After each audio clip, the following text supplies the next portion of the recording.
और अधिक सत्संग सुनने के लिए हमारे चैनल को सब्सक्राइब करो तथा घंटी जैसे बटन को। परमात्मा कहते तुमने उस दरगाह का मैल नहीं देखा, धर्मराज के तिल तिल का लेखा, एक एक पाई का हिसाब आपने चुकाना पड़ता है। और इस जैसे अभी आपको बताया कि पहले इस अज्ञानता में आपने कितनी गलती कर दी और कितने अपराध बन गए। कसाई तक का भी उदाहरण दे रखा है कि सदना नाम का कसाई था और वो भी अपने जॉब को छोड़ना नहीं चाहता था। कदे भूखा मर जाऊं मैं और क्या करूंगा। भगवान संतों का ज्ञान सुना पर संत से मिला सदना और प्रभावित हुआ, सारी बातों को स्वीकार किया, लेकिन रोजी रोटी फिर अड़ गई आगे। संत परमात्मा स्वयं आते हैं साधु रूप बना के अपनी प्यारी आत्माओं को सतमार्ग बताते हैं। कबीर परमेश्वर आते हैं, साधु रूप में बैठे थे तो सदना कसाई ने सत्संग सुना। परमेश्वर जो संत रूप में आए हुए थे कबीर जी, बड़ा प्रभावित हुआ, अपने कर्मों की तरफ झांका और कहा भगवान मैंने तो नाश कर लिया, क्या मेरा भी उद्धार हो सके गुरुदेव, हे महात्मा जी। तब संत ने कहा, संत रूप में परमात्मा विराजमान थे, कहने लगे भाई आगे पाप करो ना और पिछले माफ हो जाएंगे, इस भक्ति साधन से मैं बताऊंगा ऐसे। वो कहने लगा जी, परमात्मा ने पूछा तू कौन है भाई, कि मैं कसाई हूँ जी, मैं कसाई हूँ, कसाई सदना कसाई, सदना नाम मेरा सदना नाम है, क्या मेरा मुझ पापी का भी उद्धार हो सकता है। परमात्मा ने कहा भाई होगा, कति हो जाएगा, पर बेटा आज्ञा ना करिए। कहने लगा जी क्यों कर बात बनेगी, और तो कोई साधन नहीं रोजी रोटी का। परमात्मा संत जी ने कहा, परमात्मा संत रूप में बैठे थे, बेटा पेट में भगवान ने पाला तू, जब कौन रोटी लेकर जाया करता तेरी, कौन पहुंचाता था, और माँ के गर्भ से बाहर आते ही माँ के सतन में दूध दे दिया, उससे पहले दूध नहीं था, तो क्या अब वो तेरी संभाल नहीं करेगा। लेकिन ये तो एक हमने औपचारिकता सी बातें लगती हैं, क्योंकि हम दूसरे रंग में रंगे हुए। कहने लगा जी मेरा तो काम ना चले, बालक भूखे मर जाएंगे, मेरा तो और कोई काम नहीं, मैं तो नौकर हूँ एक कसाई का और मन्नत यू काम करना पड़ेगा। तो परमात्मा ने सोची भाई ये तो सारे बांध रखे काल ने। कहा, परमात्मा ने कहा बेटा इसने छोड़ दे तू। तो सदना कसाई कहने लगा महाराज जी कुकर छोड़ो, भूखे मर जाएंगे, बालक नाम लेना चाहे उठे नहीं, मेरा उद्धार कर दो गुरुदेव, उद्धार कर दो, मैं तो कति नरक में गया। परमात्मा बोले भाई नो दोनों बात क्यों करोगी मेरे। फिर परमेश्वर ने सोचा चल भाई चाकस होती है इसकी तो बहुत जबरदस्त इच्छा भगवान में। तो मालिक ने कहा ठीक है बेटा तू न्यू करिए, एक अपना लिमिट बना ले कि इससे ज्यादा नहीं बकरे काटेगा, जितनी तू ज्यादा से ज्यादा बना ले, पर रही है वचन पे। अब सदना बोला जी ठीक है। उसने सोचा रोज के 5-4 काटने पड़े हैं, हम बेईमान से। कहने लगा अब जी 100 तो ज्यादा नहीं काटूंगा डेली। परमात्मा बोले अच्छा भाई जाता है, ठीक है बेटा देख रही है वचन पे, अकजी पक्का हूं मैं वचन का। चला गया। अब क्या हुआ कि उस शहर में राजा की लड़की का ब्याह हो गया, बारात आ गई और उसमें बकरे दारू चल रहे। मुसलमान बादशाह था, मतलब मांस तो आम खाते हैं, दारू शराब तो नहीं होगी खैर। अब उसके सदना के मालिक ने आदेश दिया कि सदना बड़ा ऑर्डर आएगा उससे, और भाई ला दिए बकरे ला कर रख दिए 20। अब 20 काट दिए सदना ने। फिर डिमांड आएगी 20 की और। कहने का भाव ये है कि 100 के 100 बकरे कट गए और सदना ने सोचा हे भगवान कति पूरी बात बनी, हे भगवान आपने प्रण भी आपने रखा, मेरी तो प्रतिज्ञा भी आपने रखी, मांझ दो के हथियार दर दिए, अकरेगी इज्जत आज तक कति नाश हो गया था। इतने में परमात्मा ने क्या किया,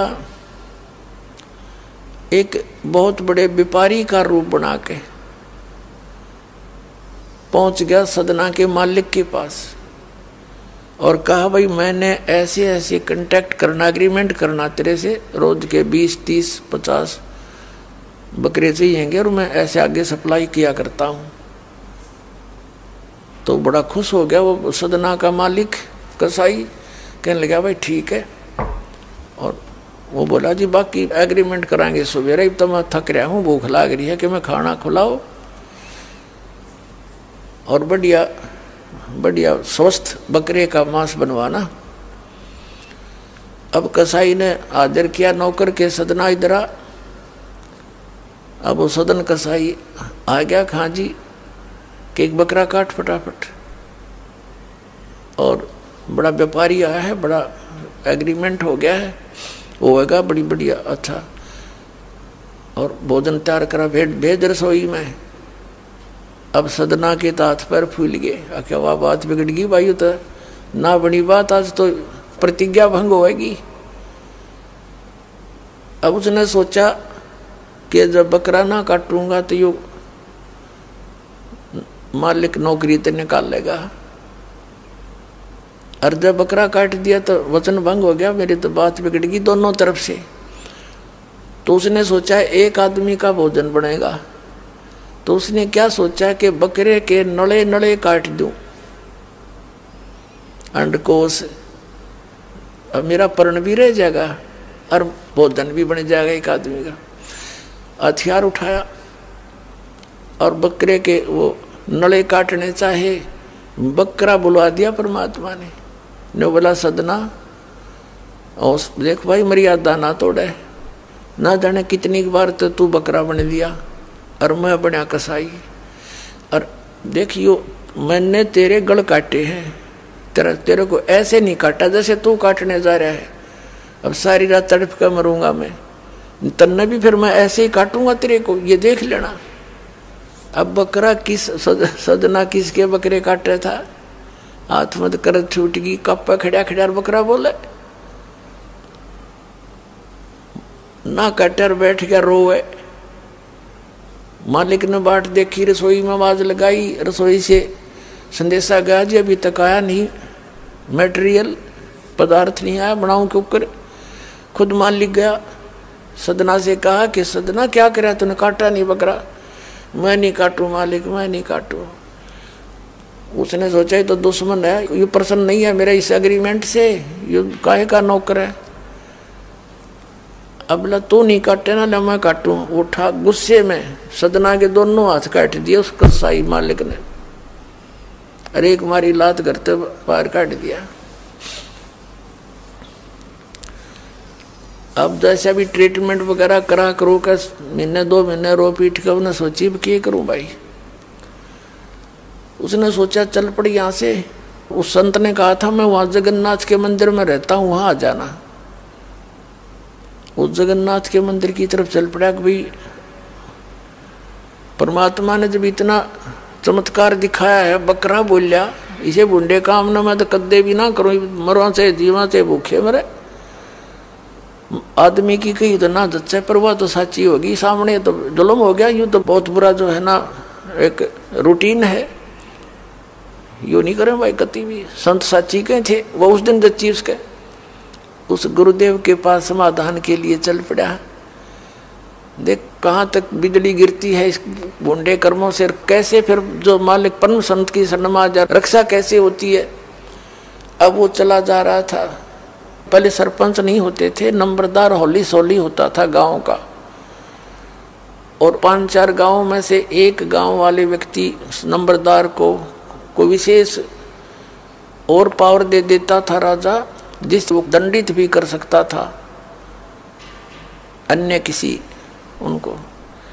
एक नंबरदार के घर पे रास्ते में जा रहा था, नंबरदार के घर पे रुक गया और कहा जी मैं रात न रुकूंगा, मैंने आगे यात्रा पे जाना है, जगन्नाथ में जा रहा हूँ। तो पहले धार्मिक वैसे तो आम व्यक्ति की बहुत इज्जत करता थे, अतिथि की। नंबरदार ने सदना को रोक लिया, रुक जा भाई, भाई रोटी खाइए। अलग से व्यवस्था कर दी, खाना खुना खा ठाट तरह। अब क्या हुआ कि उस नंबरदार की पत्नी जो थी वो बैड कैरेक्टर थी, उसने सदना के साथ दुर्व्यवहार करने की चेष्टा की। वह रोने लग गया, माई मैं तो वहां दुखी व्यक्ति हूँ, रात काटनी है, काटन दे तो काट दे, ना मैं भी चला जाऊंगा। तो उसने फिर शोर मचा दिया, अपनी बेइज्जती समझ के लोग इकट्ठे हो गए, अक्यों मेरी इज्जत का गाक बने था, पकड़ लिया। और वहीं उस शहर के अंदर, साथ में ही शहर था, वहां ले गए। राजा था, वहां का नवाब था, उसके सामने उसको पेश किया गया, उसको सजा सुना दी कि इसको मीनार में चिन दो, भुगत कर मरे।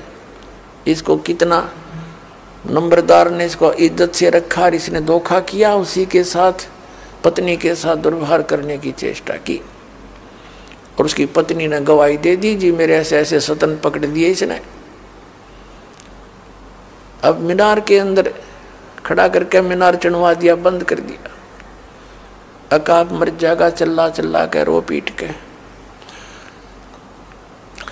तब सदना ने अर्ज करी, है गुरुदेव मैं तो पापी आत्मा था, मुझे तो चाहे इससे बदतर मौत मार दो, लेकिन मुझे ये भगत कहे थे कि मंदिर में जावे ढेड इसे इसके गुरु होंगे, और ऐसा करता था ऐसा करता था।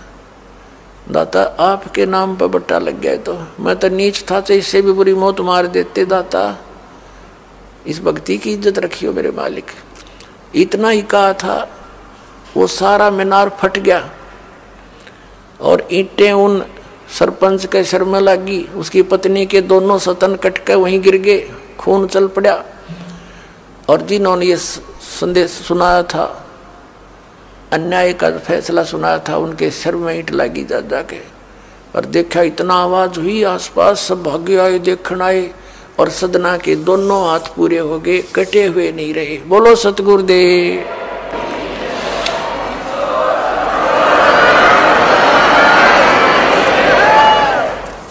तो कहने का भाव ये पुण्यात्मा, हम मर्यादा इतनी भारा मान रहे हैं जो भगवान के मार्ग पर चलने वाली, और उनसे ही लाभ होगा।